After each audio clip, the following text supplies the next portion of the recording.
It all started with a single frustrated post on a popular Korean online forum, which quickly opened the floodgates to a massive debate. Under the topic, "The hype for AURORA-Z feels so forced," netizens began to unpack their shared feeling that HYBE's promotion for their new boy group felt less organic and more like a corporate mandate. The original poster didn't hold back, kicking things off with a blunt confession: "I honestly feel like HYBE and their fans are trying to gaslight me into believing this group is way more popular than they actually are." He then leveled a serious accusation against the agency, suggesting they were using payola, essentially paying for artificial promotion to boost their songs on streaming charts. He shared a personal anecdote explaining that while he was just trying to enjoy another artist's music, his playlist was suddenly flooded with AURORA-Z's debut track. "I ended up listening to that strident vocal mix far more than I ever wanted to," he added with clear annoyance. But his criticism went deeper than just chart manipulation. He questioned the very authenticity of the group's image, which has been heavily marketed around them being the self-producing younger brothers of BTS. The user pointed out the irony, noting that a quick look at their song credits reveals the names of about 14 other professional songwriters and producers.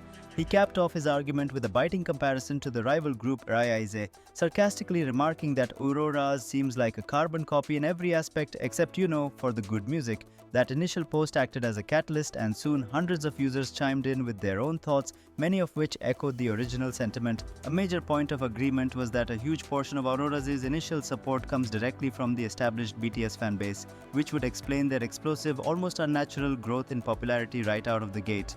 From there, the conversation touched on more sensitive topics. Several users expressed a sense of unease seeing a massive adult audience so passionately devoted to a group that still includes minors, finding the dynamic slightly strange. Others focused their criticism on HYBE's strategy, suggesting the company seems intent on creating a second BTS by following a formula, but without capturing the magic and authenticity that made the original group a global phenomenon.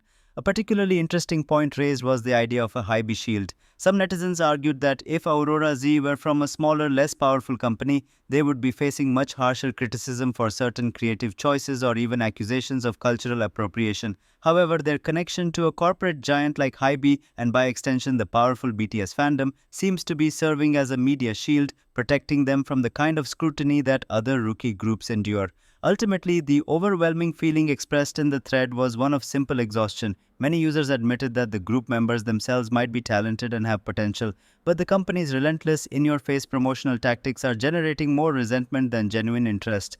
The forced exposure, they concluded, is having the opposite of its intended effect, actively pushing potential new fans away.